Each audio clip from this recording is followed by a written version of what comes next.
अस्सलाम वालेकुम, hi guys, कैसे ठीक ठाक। Welcome to Mohammad Jan academy.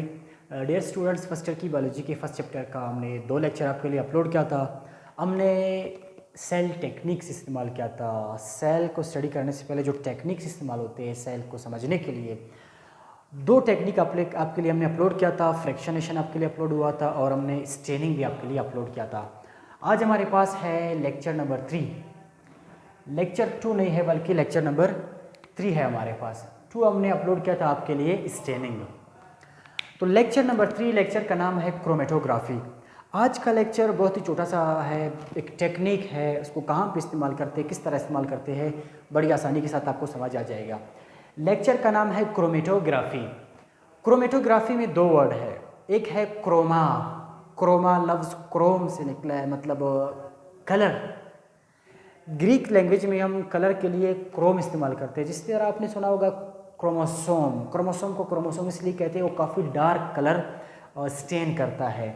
तो क्रोम का मतलब या क्रोमेटो का मतलब हुआ कलर और ग्राफी का मतलब हुआ राइटिंग या line, colour line, colour writing. क्या मतलब है इसका? तो क्रोमेटोग्राफी एक टेक्निक है जिसमें हम डिफरेंट कलर्स के ज़रिए किसी चीज़ की, किसी केमिकल कंपाउंड की, किसी की पिगमेंट की पहचान करते हैं, उसकी आइडेंटिफिकेशन करते हैं।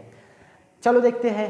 Chromatography use to separate chemical compounds, किसी सॉल्यूशन के अंदर केमिकल कंपाउंड्स को, पिगमेंट्स को आइडेंटिफाई करने के लिए या अलग करने के लिए हम जो टेक्निक इस्तेमाल करते हैं उसको कहते हैं क्रोमेटोग्राफी। वहाँ पे डिफरेंट कलर्स के ज़रिए हम इसकी पहचान करते हैं, इसलिए हम इसको कहते हैं क्रोमेटोग्राफी। अच्छा, आपके पास क्रोमेटोग्राफी के बहुत सारे टाइप्स हैं, डिफरेंट टाइप्स हैं। आपकी कोर्स के अंदर जो शामिल है वो उसको हम कहते हैं पेपर क्रोमेटोग्राफी। और इसी से रिलेटेड कुछ और है, कॉलम क्रोमेटोग्राफी है, उसके और भी टाइप्स हैं। जो कुछ इम्पोर्टेंट्स थे वो आपके लिए हम अपलोड कर रहे हैं। इसके बाद हम देखेंगे कुछ और अगर इम्पोर्टेंट हमें मिल गए क्रोमेटोग्राफी के टाइप्स, वो भी हम आपके लिए अपलोड करेंगे। तो फर्स्ट हमारे पास है पेपर क्रोमेटोग्राफी। पेपर क्रोमेटोग्राफी को पेपर क्रोमेटोग्राफी इसलिए कहते हैं, यहाँ पे एक पेपर इस्तेमाल होता है। कैसे, किस तरह पेपर इस्तेमाल होता है, क्रोमेटोग्राफी को हम कैसे यूज़ करते हैं, इस टेक्निक को, चलो बढ़ते हैं इसकी जानिब। पेपर क्रोमेटोग्राफी में एक पेपर का बहुत बड़ा रोल होता है। कैसे रोल होता है अभी आप इसको समझ सकते हैं। आपके पास एक बीकर है, इस बीकर में आपने वो सॉल्यूशन डाला हुआ है या वाटर डाला हुआ है, और आपके पास एक पेज है। देखिए आपके पास एक पेज है, इस पेज को आप यहाँ पे पिन लगाते हैं। आपके पास बीकर है, बीकर के बिल्कुल ऊपर आपने रखा हुआ है वुड, लकड़ी का एक पीस रखा हुआ है, और इस लकड़ी के पीस पे आप एक पेन के ज़रिए पेपर को अटैच करते हैं। आपने यहाँ पे पेपर को अटैच किया, इधर आपका सॉल्यूशन पड़ा हुआ है। इस सॉल्यूशन के अंदर डिफरेंट केमिकल्स भी है, पिगमेंट्स भी है। अब यहाँ पे अपने मैकेनिज्म को समझना है। पेपर क्रोमेटोग्राफी की 2 फेजेस है। एक फेज़ को हम कहते हैं मोबाइल फेज़, एक फेज़ को हम कहते हैं स्टेशनरी फेज़। मोबाइल फेज़ और स्टेशनरी फेज़ को के ज़रिए हम क्रोमेटोग्राफी के टेक्निक को समझ सकते हैं। अब देख ले, आपके पास यहाँ पे सॉल्यूशन है, ऊपर हमने पेपर को अटैच किया हुआ है। आपका पेपर इस सॉल्यूशन के साथ थोड़ा सा कनेक्ट है, टच है। अब इस टेक्निक में जो पेपर है, आपका पेपर रेस्ट में है, फिक्स्ड है, तो आपका पेपर जो है स्टेशनरी फेज कहलाता है। यानी क्रोमेटोग्राफी में जो स्टेशनरी फेज है पेपर क्रोमेटोग्राफी में, वो आपके पास पेपर है, पेपर रेस्ट में स्टेशनरी फेज है। और इस सॉल्यूशन से कुछ केमिकल ऊपर मूव करते हैं, इस पेपर में जज्ब होते हैं, तो ये मूव करते हैं, इनको हम कहते हैं मोबाइल फेज। आपके पास सॉल्यूट है जो मूव करता है, इसको हम कहते हैं मोबाइल फेज। चलो ठीक है, किस तरह हम चीज़ों को पहचान कर सकते हैं। आपने सॉल्यूशन डाला, पेपर अटैच किया। अब देख ले, इस सॉल्यूशन से वाटर बड़ी आसानी के साथ पूरे पेपर में जज्ब होता रहता है, पूरे पेपर में डिजॉल्व हो जाता है। और इस पानी के साथ डिफरेंट केमिकल्स भी थे, वो केमिकल भी इसमें डिजॉल्व होते रहते हैं, जज्ब होते रहते हैं। अब चूंकि डिफरेंट केमिकल्स है, हर केमिकल का पेपर के साथ लगने का, डिजॉल्व होने का, जज्ब होने का अपना अलग अंदाज होता है। किसी पे किस तरह का चार्ज है, किसी का साइज़, किसी के मास पे डिपेंडेंट करता है। तो हर केमिकल का इस पेपर के साथ जज्ब होने का और डिज़ोल्व होने का अलग स्पीड है।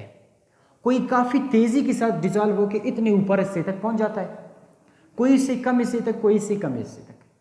यानी वो उनकी मास पे भी डिपेंड करता है, उन पे चार्ज पे भी डिपेंड करता है।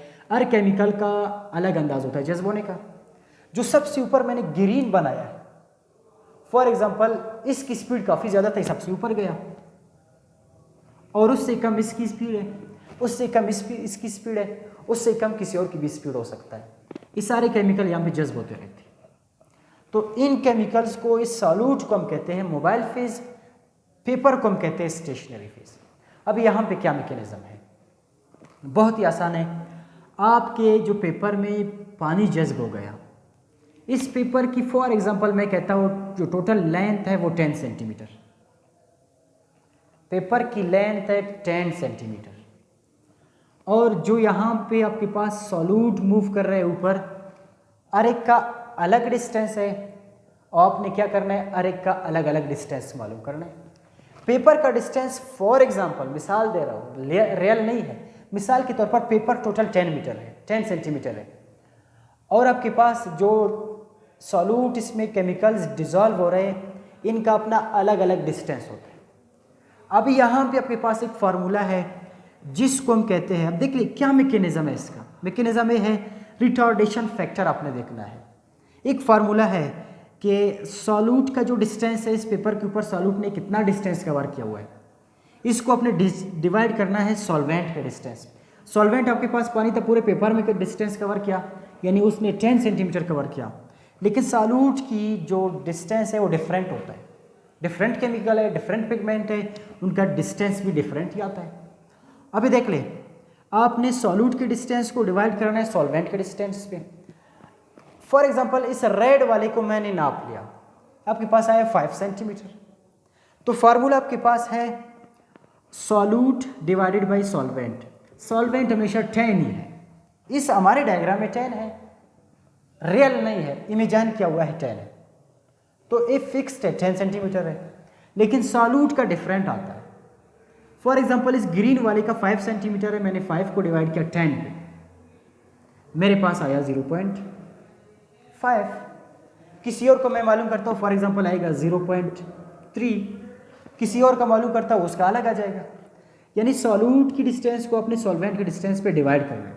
डिवाइड करने के बाद जो आपको जवाब मिल जाता है, यही आपका क्या है, पिगमेंट की शिनाख्त है, पिगमेंट की पहचान है। किस तरह पहचान है, आपने देखा होगा बाज़ औक़ात हम फिज़िक्स पढ़े, बायोलॉजी पढ़े, केमिस्ट्री पढ़े, कुछ चीज़ें ऐसे हैं उनका हमारे पास तैयार टेबल बना हुआ है या तैयार बुक बना हुआ है, हम उस बुक के ज़रिए, उस टेबल के ज़रिए उसको समझ सकते हैं।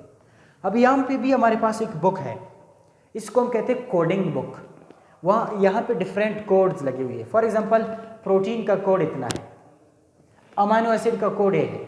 अब देख लिया, आपके पास डिफरेंट अमाइनो एसिड है, आपके पास तकरीबन 170 से भी ज़्यादा टाइप्स है अमाइनो एसिड के, तो हर अमाइनो एसिड का अलग कोड होता है। यहाँ पे हमारे पास फॉर एग्जांपल 10 किस्म के अमाइनो एसिड है, तो उस बुक में 10 किस्म के आपके पास कोड है। फॉर एग्जांपल एक अमाइनो एसिड का कोड है 0.5 यहाँ पे, या प्रोटीन का कोड आपको दिया हुआ है इस बुक में 0.5, तो यहाँ पे ये चीज़ आपको 5 पे मिला, आपने इस फार्मूले पे लगा के आपको 0.5 मिला, तो आप इस कोडिंग बुक के साथ कंपेयर करोगे, 0.5 के सामने लिखा हुआ है प्रोटीन, तो आप क्या कहेंगे, इस सॉल्यूशन में हमारे पास जो हाईएस्ट स्पीड वाला चीज़ है ये प्रोटीन या किसी किस्म का अमाइनो एसिड है। उस कोडिंग बुक के जरिए आपको मालूम हो जाएगा। दूसरे का मालूम करेंगे, फॉर एग्जांपल 0.3 आया, 0.3 आया, आप कोडिंग बुक में जाएंगे तो 0.3 के साथ किसी अमाइनो एसिड का नाम लिखा हुआ है, तो आप कहेंगे फिलान अमाइनो एसिड है।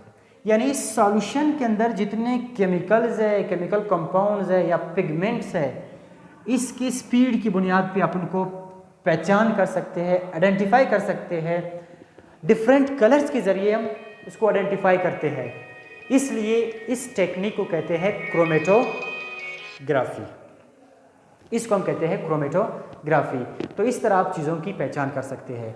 इस टाइप के क्रोमेटोग्राफी को हम कहते हैं पेपर क्रोमेटोग्राफी। लेकिन एक और टाइप है क्रोमेटोग्राफी का, इसको हम कहते हैं कॉलम क्रोमेटोग्राफी। वो आपके सामने बड़ी आसानी के साथ इसको समझने की कोशिश करेंगे। यहाँ पे आपके पास एक लंबी ट्यूब है कॉलम क्रोमेटोग्राफी में। जिस तरह आपके पास पेपर क्रोमेटोग्राफी में एक स्टेशनरी फेज था, किस फॉर्म में? पेपर के फॉर्म में। एक मोबाइल फेज था उस सॉल्यूट के फॉर्म में। बिल्कुल यहाँ पे भी स्टेशनरी फेज भी होता है और मोबाइल फेज भी होता है। अब इस ट्यूब को पहले आप भर देंगे। देखिए मैंने छोटे छोटे डार्ट्स लगाए। ये डार्ट असल में आपके पास कैल्शियम कार्बोनेट है। इस ट्यूब को आप बिल्कुल पहले भर देंगे कैल्शियम कार्बोनेट से। कैल्शियम कार्बोनेट आपने डाल दिया। अभी आप क्या करेंगे? किसी ऑर्गेनिक मिक्सचर से डिफरेंट पिगमेंट्स को मालूम करने की कोशिश करते हैं।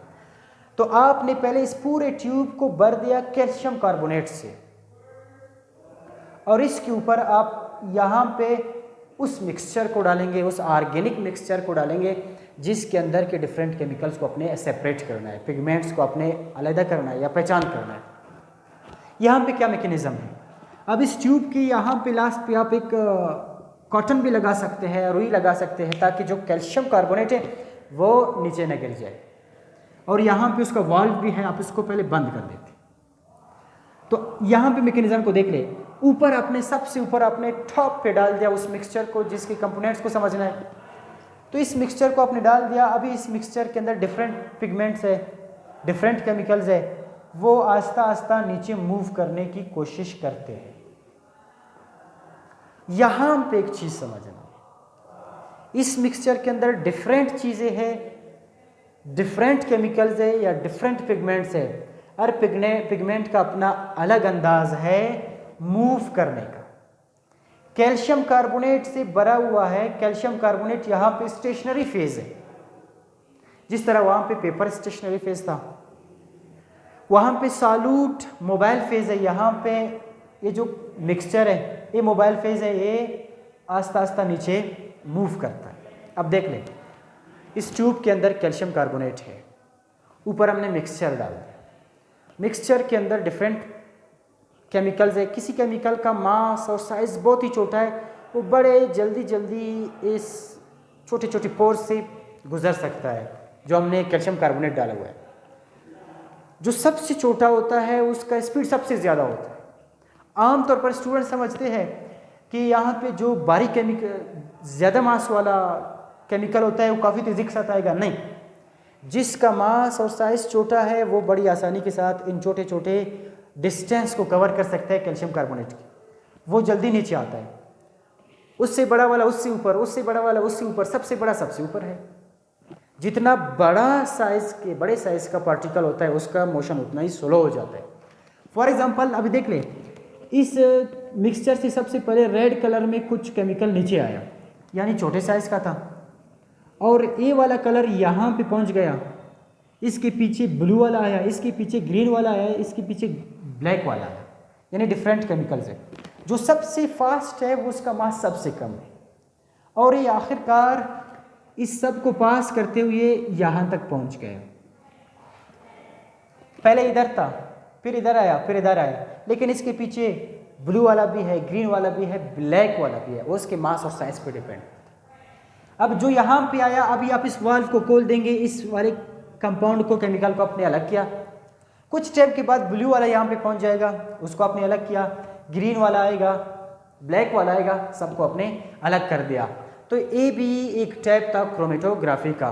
तो क्रोमेटोग्राफी आप उम्मीदें समझ गए होंगे। क्रोमेटोग्राफी के दो टाइप्स हैं, paper chromatography, column chromatography. Paper chromatography में एक पेपर इस्तेमाल होता है, इसलिए हम इसको कहते हैं पेपर क्रोमेटोग्राफी। यहाँ पे किसी सॉल्यूट के अंदर डिफरेंट केमिकल्स को अलग कर सकते हैं। जिस तरह फ्रैक्शनेशन में हमने डिफरेंट ऑर्गेनेल्स को अलग किया, आखिर में हमारे पास साइटोसोल रह गया। अभी साइटोसोल के अंदर डिफरेंट अमीनो एसिड है, उनको भी आप इन टेक्निक के ज़रिए पहचान कर सकते हैं, अलग कर सकते हैं। तो ये आज का टेक्निक था क्रोमेटोग्राफी। उम्मीद है आपको समझ आ गया होगा। मिलेंगे इंशाल्लाह किसी और टेक्निक के साथ किसी और लेक्चर में। तब तक आपसे इजाज़त चाहता हूँ। अल्लाह हाफिज़।